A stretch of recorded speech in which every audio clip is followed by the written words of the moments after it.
श्री भक्तमाल के प्रारंभ में मंगलाचरण में संत श्री नाभादास जी ने कहा, भक्त भक्ति भगवंत गुरु चतुर नाम बपु एक, इनके पदबंधन किए नासे विघ्न अनेक।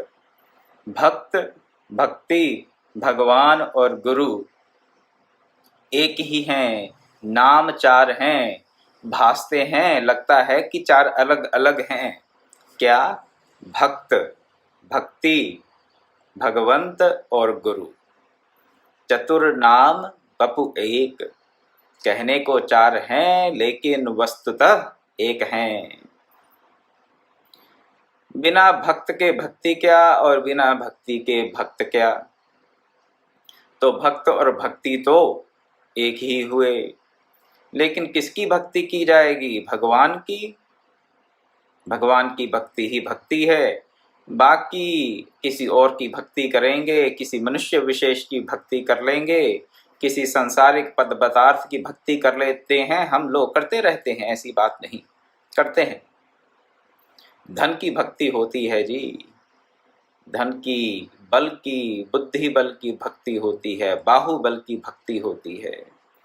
तो ये जो ज्ञान अर्जित करने का ये वासना रह जाती है कई बार हमारे मन में, वो क्या है? वो ज्ञान की भक्ति हो रही है, सांसारिक ज्ञान की भक्ति, कि हम बड़े इंटेलिजेंट बन जाएं किसी प्रकार से। तो बुद्धि प्रखर होगी तो क्या करेंगे? उस अपने बौद्धिक बल से, बौद्धिक क्षमता से दूसरों पर शासन करेंगे। तो बुद्धि की भक्ति कर ली। बाहुबल बढ़ा लिया अपना, उससे क्या करेंगे? हाँ, अपनी बॉडी स्ट्रॉन्ग कर ली। अच्छा, किसी प्रकार की बीमारी नहीं आएगी जी, निरोग हो जाएंगे, निरोग होंगे। बाहुबल अधिक होगा तो क्या करेंगे? क्या उद्देश्य है? निरोग रहने का। ठीक है, मनुष्य मात्र को कष्ट पसंद नहीं, मनुष्य मात्र क्या, प्राणी मात्र को कष्ट पसंद नहीं। तो उस दृष्टि से ये मानव की आंतरिक मांग है, उसमें कोई संशय नहीं।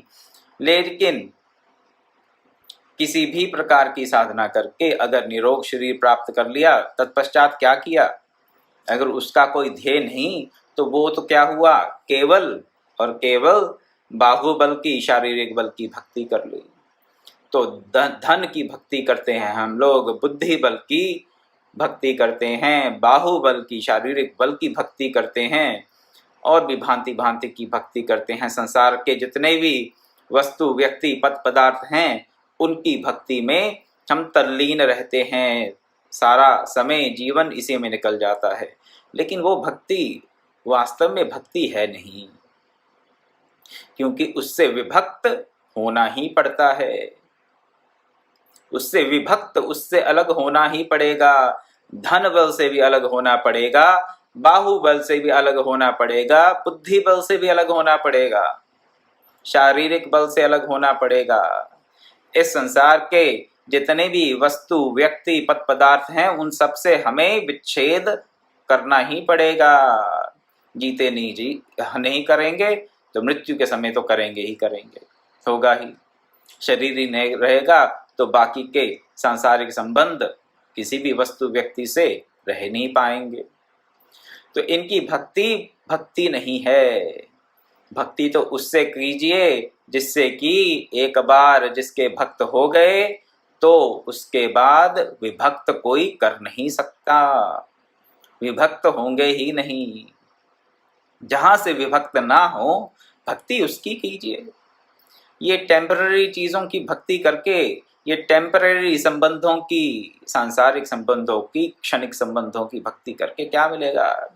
तो जो भक्ति है वो तो भगवान की ही है। बाकी किसी और चीज की भक्ति तो भक्ति का ठीक है, थोड़ा नाटक सा हो गया, थोड़े समय के लिए कुछ प्राप्ति हो गई, लेकिन फिर वे भक्त हो गए। तो फिर वह काहे की भक्ति हुई, काहे का भक्त हुआ, कुछ बात बनती नहीं वहां पर। तो भक्त और भक्ति और भगवान एक ही हैं। बिना भगवान के भक्ति नहीं हो सकती, और बिना भक्त के कौन भगवान को भगवान मानेगा और कौन भक्ति करेगा? तो भक्त, भक्ति और भगवान एक हैं। और चौथा नाम लिया उन्होंने गुरु का। भक्त भक्त भगवंत गुरु भक्त भक्ति भगवंत गुरु चतुर नाम बपु एक। गुरु जब तक भक्ति का ज्ञान नहीं देगा, भक्ति की दीक्षा नहीं देगा, प्रेम की दीक्षा नहीं देगा, तब तक अपने अंतर में बैठा हुआ वो भगवत प्रेम जागृत नहीं होगा। तो बिना गुरु के भी बात बनने वाली नहीं है। तो देखने में अलग अलग लगती हैं ये चीजें, चतुर नाम बपु एक, लेकिन वस्तुतः ये एक ही हैं, ये अलग अलग नहीं, अलग अलग नहीं है। और इनकी वंदना करके, इनके चरणों की वंदना करके, भक्त के भक्ति की, भगवान की और गुरु की चरणों की वंदना करके संत नावादास जी बोलते हैं, नासे विघ्न अनेक, सब प्रकार के विघ्नों का नाश हो जाता है। विघ्न है कहाँ पर? कौन से विघ्न की बात कर रहे हैं यहाँ पर हम? हाँ, किसी सांसारिक प्राप्ति की बाधा की बात नहीं कर रहे।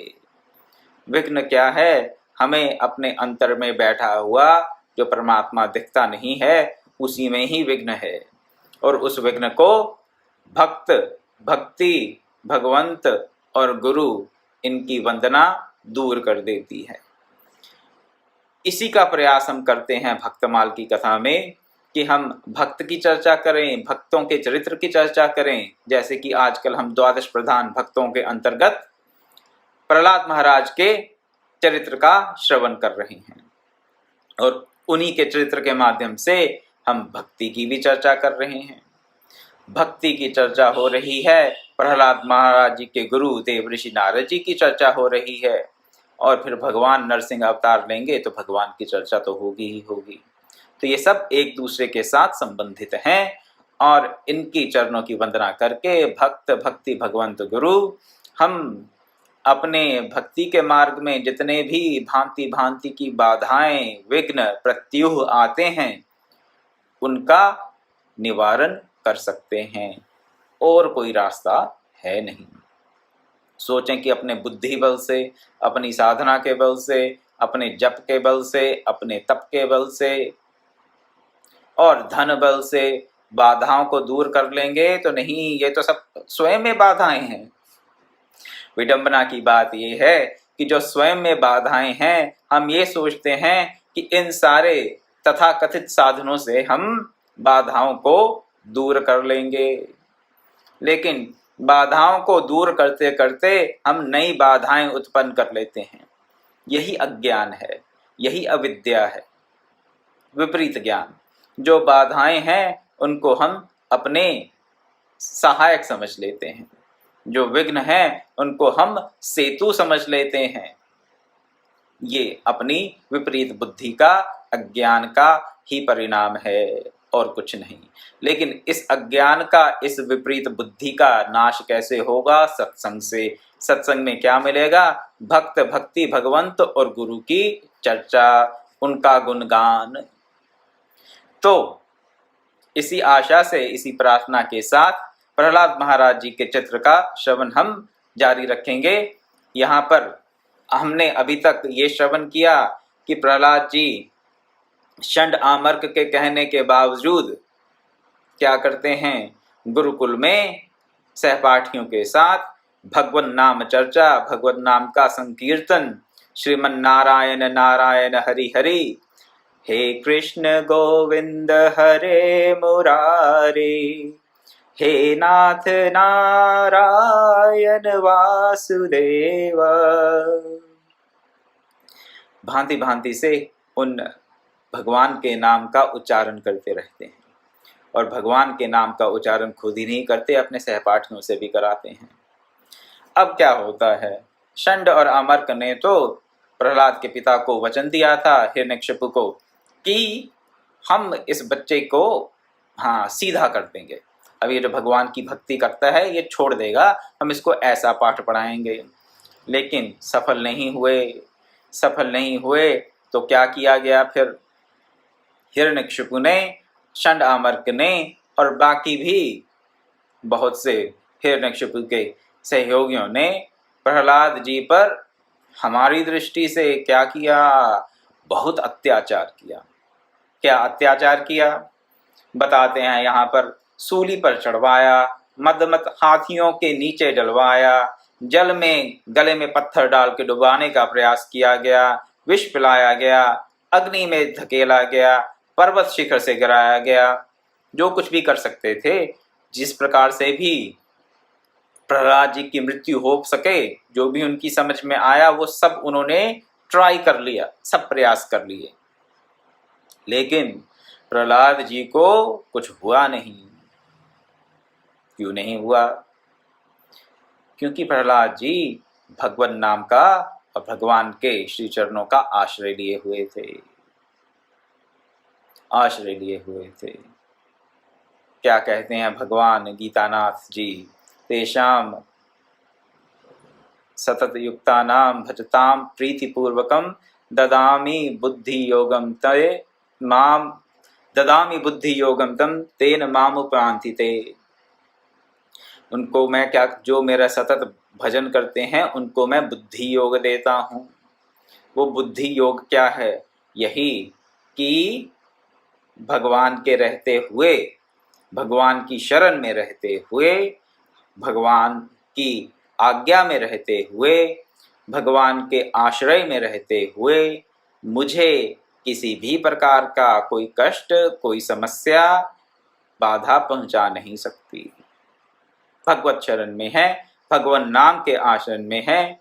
और भी कहते हैं वहां पर, तेषाम सतत अभियुक्ता नाम योगक्षेम वहां में हम, भगवान कहते हैं जो सतत मेरे ही साथ जुड़ा हुआ है, मेरा ही ध्यान कर रहा है, मेरा ही भजन कर रहा है, मेरा ही नाम ले रहा है, मेरी ही लीलाओं का चिंतन कर रहा है, उसके योग और क्षेम का वहन मैं करता हूँ।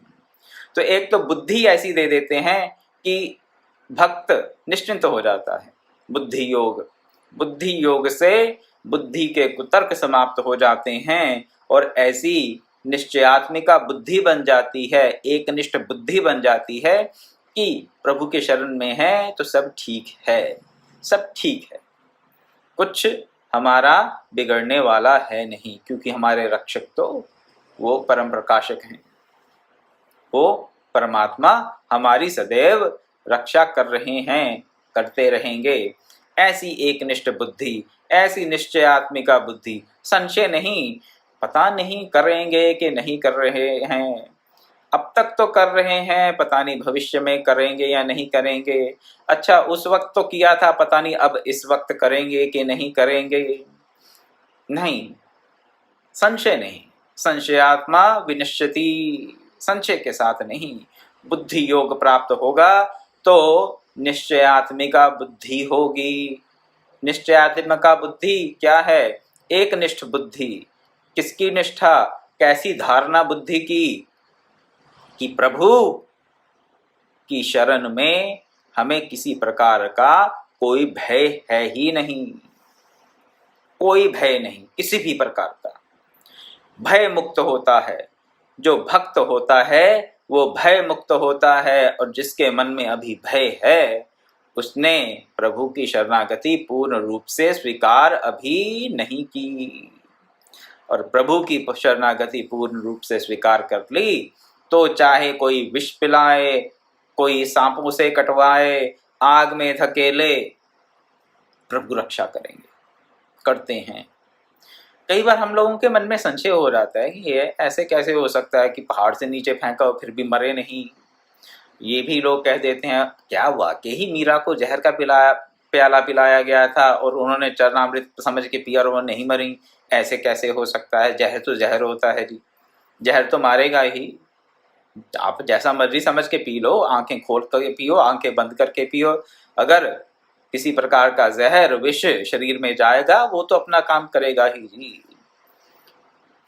ये भांति भांति की भ्रांतियां मन में आती हैं कब? जब हमारी निश्चयात्मिका बुद्धि नहीं है, जब हमारी एक निष्ठ बुद्धि नहीं है। लेकिन इन परम भक्तों की, मीरा का नाम ले लीजिए, प्रहलाद जी का नाम ले लीजिए, इनकी बुद्धि क्या है? इनकी बुद्धि भगवान के साथ एकात्म हो चुकी है। एकात्म होने के नाते क्या होता है कि भगवान के जितने भी गुण हैं वो सब इन भक्तों में आ जाते हैं।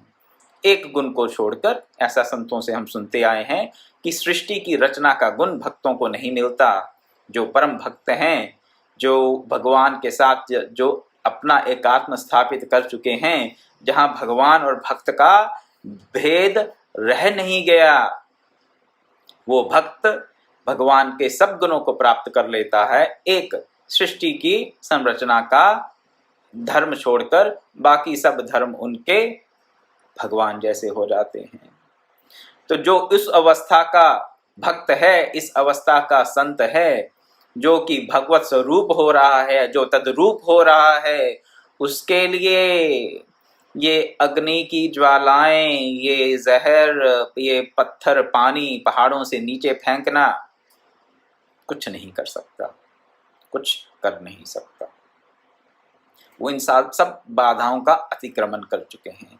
उनके मन से सब प्रकार का भय जा चुका है और उस स्थिति को प्राप्त हैं प्रहलाद जी। तुलसीदास जी ने भी कहा रामचरितमानस में, सुखी मीन जे नीर अगाधा, जिमी हरि शरण ना एको बाधा। जो हरि की शरण में है उनको एक भी बाधा नहीं होती। देखने वाले को लगेगा, बाहर से वो देख रहे होंगे भक्त प्रहलाद जी को तब, कि एक छोटे से बालक को कभी आग में धकेला जा रहा है, कभी पहाड़ से नीचे फेंका जा रहा है, कभी मगरमच्छों के मुंह में डाला जा रहा है, मारने के, उनकी शरीर को खत्म समाप्त करने के सब प्रकार से प्रयास किए जा रहे हैं। तो सांसारिक दृष्टि से लगेगा कि हे प्रभु, आप अपने इस भक्त पे इतना कष्ट, इतनी परीक्षा क्यों ले रहे हैं? ओहो, भी छोटे से बालक पर कैसे निर्दयी प्रभु हैं। लोग तो कह देते हैं कि हे विधाता, तेरी तो बुद्धि बावरी है, तुम बड़े क्रूर हो, निर्दयी हो, इतने छोटे से बालक पर इतने महान महान अत्याचार हो रहे हैं। हाँ, ये तब हमारे मन में ऐसे भाव आते हैं जब हम भगवान की लीला को नहीं समझ पाते। उस भक्त के लिए कोई बाधा नहीं है। हमारे देखने में, हम जैसे छोटी बुद्धि के लोग क्या देखते हैं, बहुत सी बाधाएं आई जी, ऐसा हो गया जी, वैसा हो गया, मुसीबतों का पहाड़ टूट पड़ा जी। हम तो कहेंगे अगर प्रहलाद महाराज के जीवन को देखें, उन पर तो मुसीबतों का पहाड़ टूट पड़ा जी। अपना ही बाप अपने छोटे से बालक को मृत्यु का ग्रास बनाना चाहता है। कैसा कलयुग आ गया जी। ऐसी बातें हम लोग करते हैं। भक्त प्रहलाद के लिए क्या है?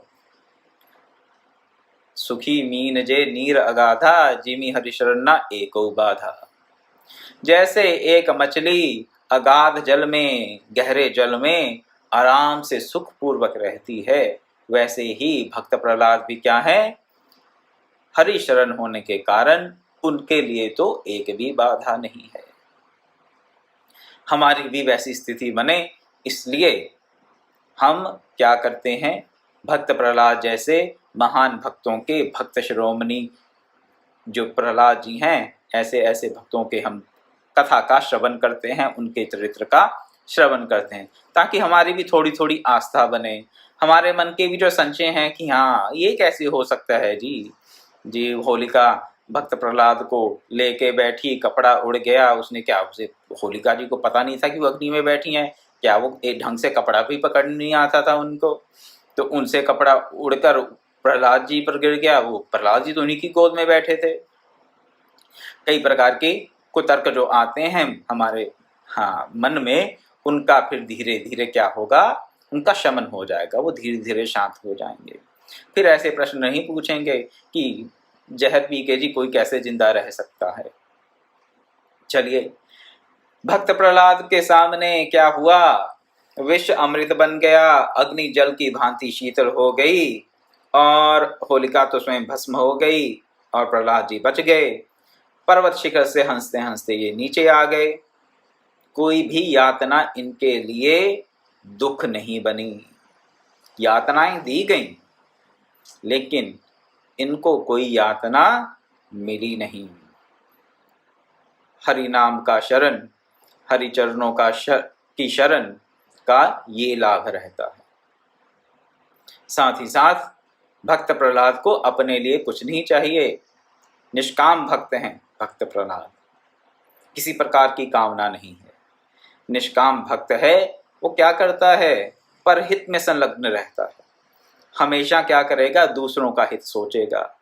दूसरों का हित सोचते थे भक्त प्रहलाद, इसीलिए तो अपने सहपाठियों को सबके यही कहते थे कि सांसारिक वस्तुओं के नामों का परित्याग कर दो और केवल भगवान के नाम का ही ध्यान करो, चिंतन करो, स्मरण करो, गायन करो। क्यों कहते थे? क्योंकि वो बाकियों का भला चाहते थे।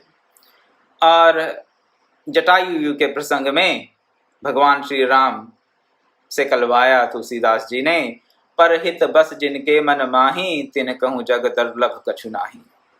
और ये बात परम सत्य है। तुलसीदास जी ने लिखी, भगवान श्री राम के मुख से कहलवाई। और भक्तों के चरित्र में तो ये साक्षात देखने को मिलता है कि जिनके मन में दूसरों का हित सदैव रहता है, उनके लिए इस जग में कुछ भी दुर्लभ है नहीं।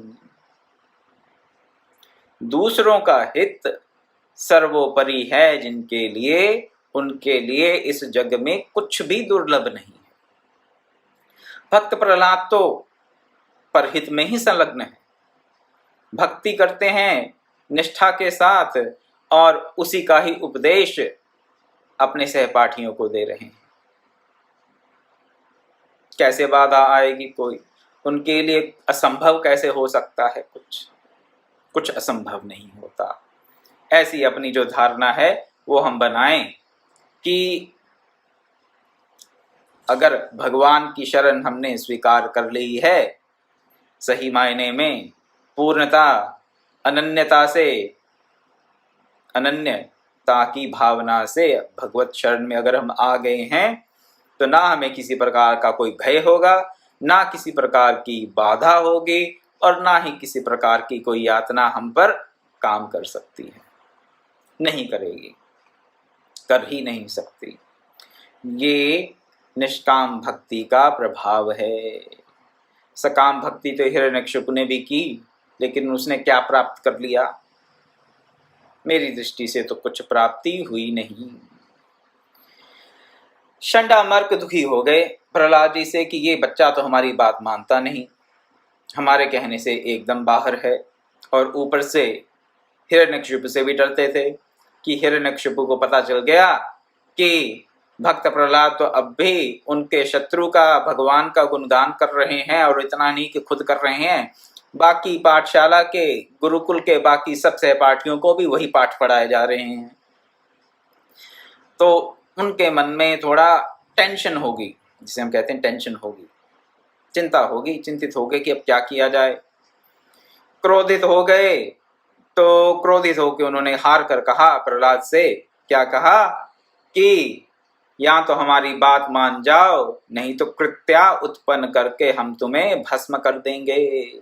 कृत्या उत्पन्न करके, कृत्या क्या होती है? जिसे चुड़ैल कह देते हैं, कि ये कोई चुड़ैल या डायन को हम उत्पन्न करेंगे जो तुम्हें आकर नष्ट कर देगी।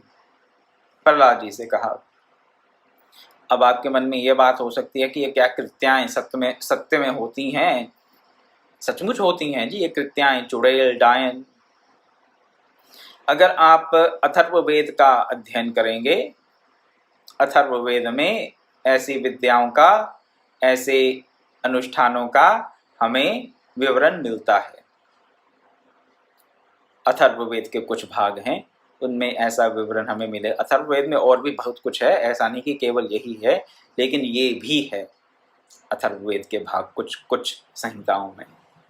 तो ऐसी विद्याएं रही हैं पहले, परंतु यहाँ पे देखेंगे कि इन सब विद्याओं से, इन सब डाकनियों से, इन सब चुड़ैलों, डायनों से क्या हमें डरने की आवश्यकता है?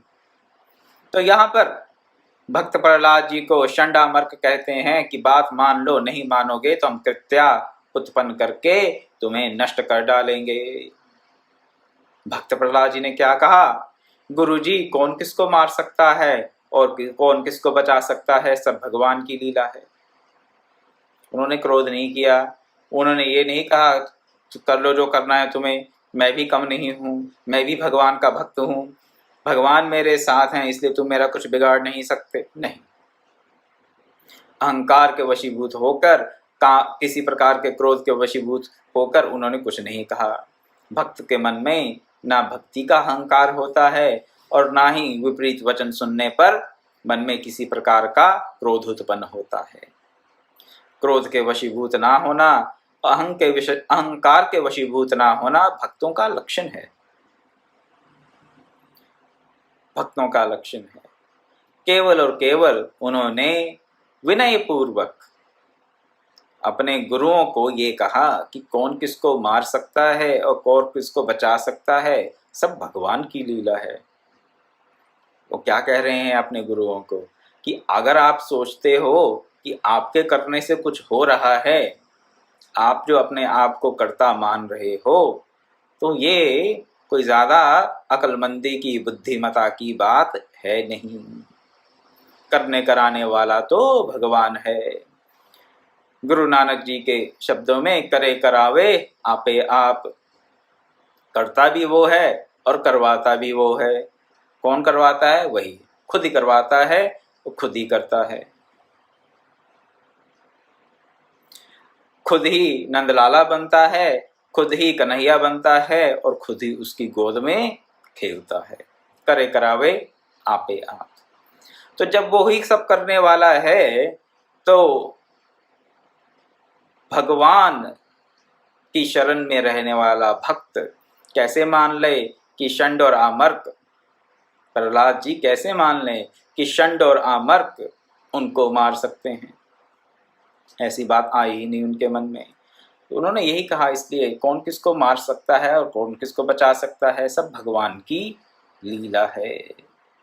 कह तो हम भी देते हैं सब माया है, सब भगवान की लीला है, परंतु अपने अहम के वशीभूत होकर अपने आप को कर्ता मानते हैं और अपने आप को कर्ता मानकर क्या करते हैं, क्या कहते हैं, मैंने ऐसा कर दिया, मैंने वैसा कर दिया, मैंने उसको ऐसा करने से रोक दिया और मैंने उसको ऐसा करने के लिए प्रेरित किया। कहने की बात अलग है, जीवन में धारण नहीं कर पाते। यही सोचते हैं कि मेरे करने से ही लोगों का कल्याण हो रहा है और मेरे करने से ही ये जो दुष्ट हैं अपनी दुष्टता को अपने तक समेटे हुए हैं। ऐसी ऐसी भावना अज्ञानता के वश और भक्ति का प्रकाश मध्यम होने के कारण, कम होने के कारण हमारे मन में आ जाती हैं। लेकिन भक्त प्रहलाद के मन में तो भक्ति देवी का पूर्ण प्रकाश है, पूर्ण प्रकाश है। उस पूर्ण प्रकाश के चलते वो एकदम से साफ साफ देख रहे हैं कि षंडा मर्क बोल तो रहे हैं कि कृत्या से तुझे मरवा देंगे, लेकिन उनको पता है कि षंडा मर्क ही कौन है, षंडा मर्क भी उसी भगवान के ही रूप हैं। भगवान ही उनको प्रेरित कर रहे हैं बोलने के लिए, कहने के लिए जो वो कह रहे हैं। और अगर उनकी मृत्यु हो भी जाती है तो भगवान ही उस मृत्यु को करवाने वाले हैं, उस मृत्यु के कारण भी भगवान होंगे। और जो भक्त है उसको भगवान से प्रसाद के रूप में चाहे अमृत मिले चाहे मृत्यु मिले, उसको कोई अंतर पड़ता नहीं। कौन किसको मार सकता है, कौन किसको जला सकता है, सब भगवान की लीला है। प्रहलाद जी ने ये उत्तर दिया षंड और अमर्क अपने गुरुओं को। इस पर उनको और क्रोध आ गया कि ये अब भी भगवान भगवान किए जा रहा है। भगवान भगवान भगवान की लीला है, भगवान का नाम लो, भगवान का ही भजन करो, और मरने उसको मारने तक की बात करते हैं तो भी यही कहते हैं भक्त प्रहलाद की सब भगवान की लीला है। तो फिर उन्होंने वो अनुष्ठान कर ही दिया, कृत्या उत्पन्न की और कृत्या को आज्ञा दी कि तुम जाकर प्रहलाद का वध कर दो, प्रहलाद की मृत्यु का कारण बन जाओ, इसीलिए तुम्हें उत्पन्न किया गया है। कृत्या ने क्या किया, प्रहलाद के हृदय में एक त्रिशूल मारा, हृदय में शूल मार दिया तो सोचा कृत्या ने कि उससे बालक की मृत्यु हो जाएगी। लेकिन भगवान की महती महती कृपा से क्या हुआ, वो शूल भक्त प्रहलाद के शरीर से लगते ही टूट गया, खंडित खंडित हो गया, खंडित हो गया और कृत्या परास्त होकर लौट गई। भक्त प्रहलाद को वो नहीं मार सकी। अब जब मार नहीं सकी तो ये जो रहते हैं ना, ये जादू टोने जिसे कह देते हैं हम, ऐसी जो तामसिक साधना रहती है जिससे कृत्या आदि उत्पन्न कर सकते हैं, वो क्या होता है, जब सफल नहीं होती, सफल हो भी तो भी उसका दुष्परिणाम भुगतना पड़ेगा। तमोगुण से अभिभूत होकर किसी कार्य में प्रवृत्त होंगे तो क्या करेंगे, पाप ही करेंगे, पुण्य तो होगा नहीं, सत्कर्म तो होगा नहीं, शुभ कर्म तो होगा नहीं। तो तमोगुणी साधना से किसी प्रकार का बल प्राप्त कर भी लिया तो पाप ही करेंगे, तो वो तो हमें ही भुगतना पड़ेगा, कर्मों को तो खुद ही भुगतना पड़ेगा। और अगर वो अनुष्ठान सफल नहीं हुआ तो फिर वो उल्टा जो अनुष्ठान कर रहा है उसी को आके पकड़ लेगा। और यहाँ भी यही हुआ।